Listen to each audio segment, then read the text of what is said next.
Okay mga kababayan, Chris Ulo po at welcome back po ulit dito sa ating YouTube channel. Okay mga kababayan, naganap na ang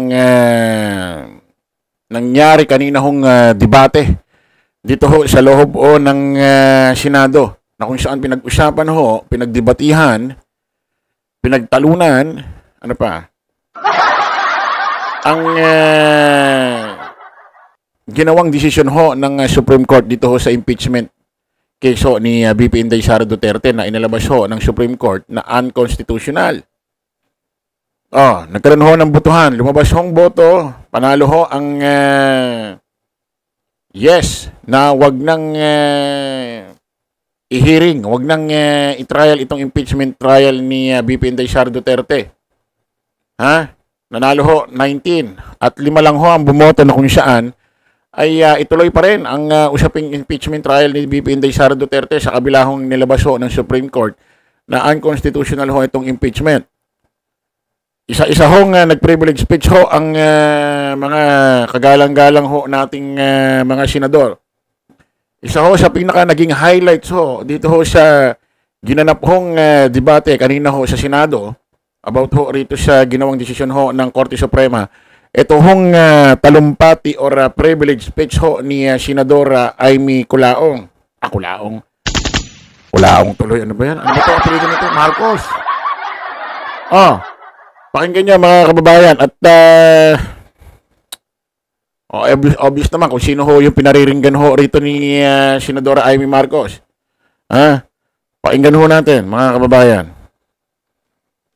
Bakit naman ngayon ay naging tagabantay na lamang sila ng humihiyaw na dambuhalang sanggol? Paano tayo magiging dakilang mambabatas kung tayo mismo ay hindi susunod sa batas? I vote a resounding yes. Sa hinaba-haba kong pagsisilbi sa Kongreso, sa 12 taon na nanilbihan kami, ang trabaho ng kongrestista, sa pagkaalam ko, ay maging kinatawan ng kanilang distrito o kanilang sektor. Bakit naman ngayon ay naging tagabantay na lamang sila ng humihiyaw na dambuhalang sanggol? Ginawa ng bonjing na armas ang impeachment.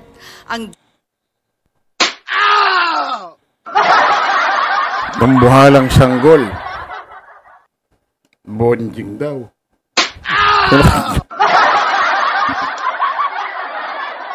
Lakas din pang-asar nitong taong ito. Ano natin? Ating para sana sa kaayusan ng sistema, ginagawang pampagulo, panakot at sandata laban sa mga kinaiinggitan, kinaiinsecurean ng mga lulong sa kapangyarihan. Galangin naman natin ang Korte Suprema. Huwag tayong umastang Supremer Court. Supremest pa. Wala namang ganun Sa mga kapatid. Parang ganadong-ganado si Senadora Amy Marcos kapag ang kanyang mga talumpati or mga lumalabas na desisyon pabor siya mga Duterte, Parang ganadong-ganado siya, no? Pero nung si VP Inday Sara Duterte sinabing huhukayin yung kanyang tatay, yung bangkay, yung buto doon sa libingan ng mga bayani, itatapon sa West Philippine Sea, wala man lang kahit katiting na ginawang pagtatanggol ito hong si Amy Marcos sa mainstream media or sa mga reporter na ini-interview siya. Wala man lang. Imposible hindi naman siya aware dun sa sinabi ni VP Inday Sara Duterte. Nung si Pangulong Bongbong sinasabihan ng kung ano-ano, na adik, ganito, ganyan, wala rin siyang ginawang pagtatanggol. Pero pagka kay Digong, ganadong-ganado, Tuloy natin. Kung senador, paano tayo magiging dakilang mambabatas kung tayo mismo ay hindi susunod sa batas? Ang boses ng Korte Suprema ay boses ng konstitusyon. At kung sino man ang sasapaw sa boses na ito ay isa lang ang tono, ambisyon. Kaya naman, mag-move on na tayo. Lahat naman kayo may ambisyon. Lahat naman kayo may ambisyon. Sino ba ang politiko na walang ambisyon na mas tumaas ang kanyang itatakbo or gusto niyang ipanalo sa kanyang posisyon? Kahit simula mo sa kagawad Pag nagkagawad ka, napaka-imposibleng minsan hindi mo maisip na gusto mo maging kapitan. Nandoon ka na sa kagawad. Ano ba sunod sa kagawad? Di kapitan, di ba? Ay, syempre, kapag naging senador ka, naging vice president ka, lahat naman kayo may ambisyon. Senadora Amy Marcos, tuloy natin. Trabaho at huwag konsintihin ang isang spoiled na bonjing. Huwag nang busugin ng pabor. Huwag nang pumayag dahil may pabuya. Huwag tayo magpalaki ng buwaya, baby pa nga ang tawag, lulong na. Sa mga mahal kong kongresista, may suggestion po ako. Ito suggestion lang naman, Huwag niyong masamain. Kesa inaatupag ninyong palitan ang pinili ng taong bayan, binoto at minahal. Bakit di nyo nalang palitan ang tao, kayo naman lang ang pumili? Ayaw paawat ng iba sa kaka-flex. Ano kaya kung yung speaker nyo na lang ang paltan nyo? Kaya nyo yan. At dahil dito, bumuboto ako ng malakas na oo. Maraming salamat po.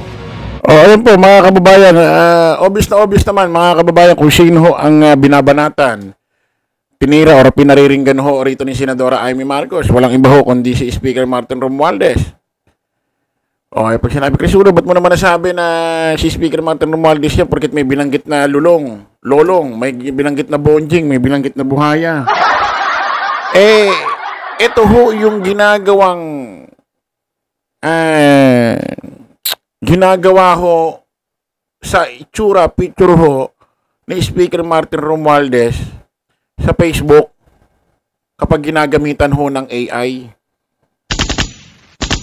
Ginagawang bonjing, malaki tiyan, ginagawang buhaya yung katawan, tapos ulo ni Speaker Martin Romualdez.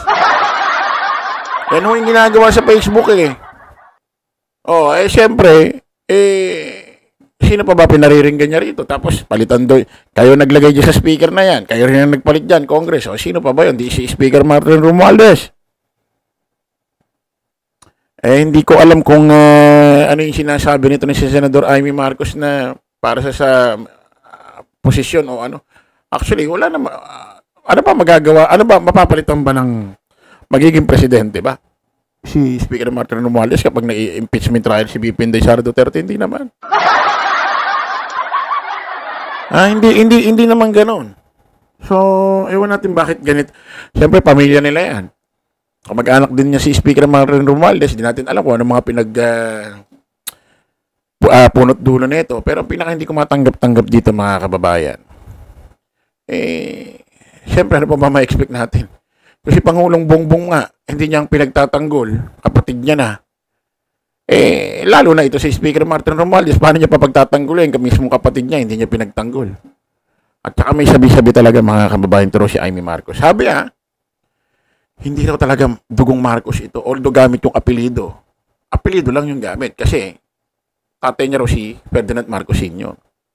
Pero ang tatay daw talaga nito, yung dating mayor ng Maynila na si Lacson. Na anti-Marcos daw yun. Halimbawa lang, totoo talaga. Natatay niya si Lacson. So, anti-Marcos daw yun, numero 1. Ibig sabihin, may nananalaytay sa dugo ni Amy Marcos na anti-Marcos. Kaya siguro siya ganyan. Antay lagi kay PBBM.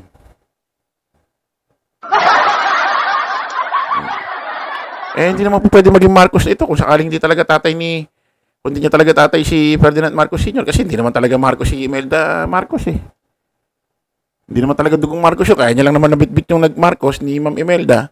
Asawa niya si Ferdinand Marcos. Pero wala siyang dugong Marcos.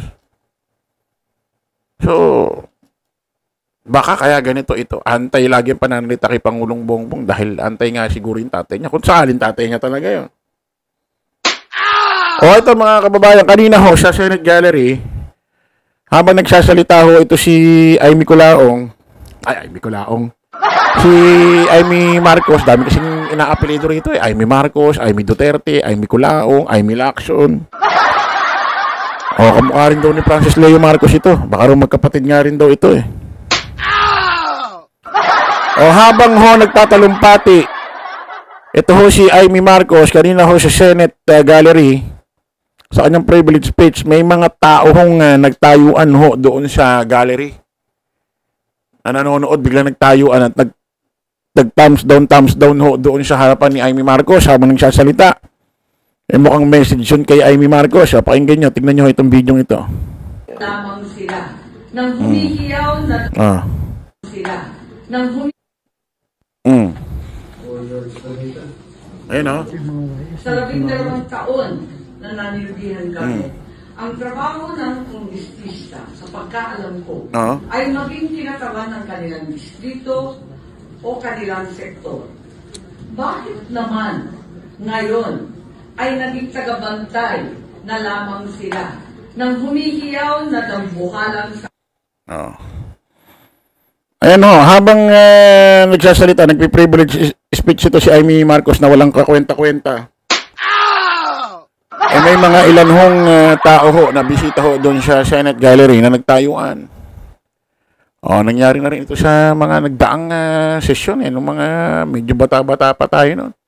Meron pa nga doon na natatandaan ko may pinalabas si sinasirang attorney Senadora Miriam Santiago dahil habang siya ay nagsasalita ay nagtatawanan yung mga ibang tao doon sa Senate Gallery. Pinalabas niya. Ito ay siguro hindi masikmura ng mga tao nandun doon sa Senate Gallery. Tumayo, nag-thumbs down kay Amy Marcos dahil wala naman ito eh. Ewan ko ba? Ba't nanalo pa ito? Isipin mo, dinala na nga lang ng Iglesia ni Cristo, nasa 12 pa. Di ba nanalo to, pero pan-12, pinakadulo, binitbit pa siya ng INC niya na. Isipin mo na lang kung wala pang INC. Pang ilan siya? Di lugbok na lugbok yan. Kaya ito, nanalo lang ito dahil sa INC. Sa INC lang talaga nanalo ito. Isipin mo, binoto na ng INC, nasa pan-12 pa. Okay, kita-kita ulit tayo sa panibagong vlog. Bye-bye po.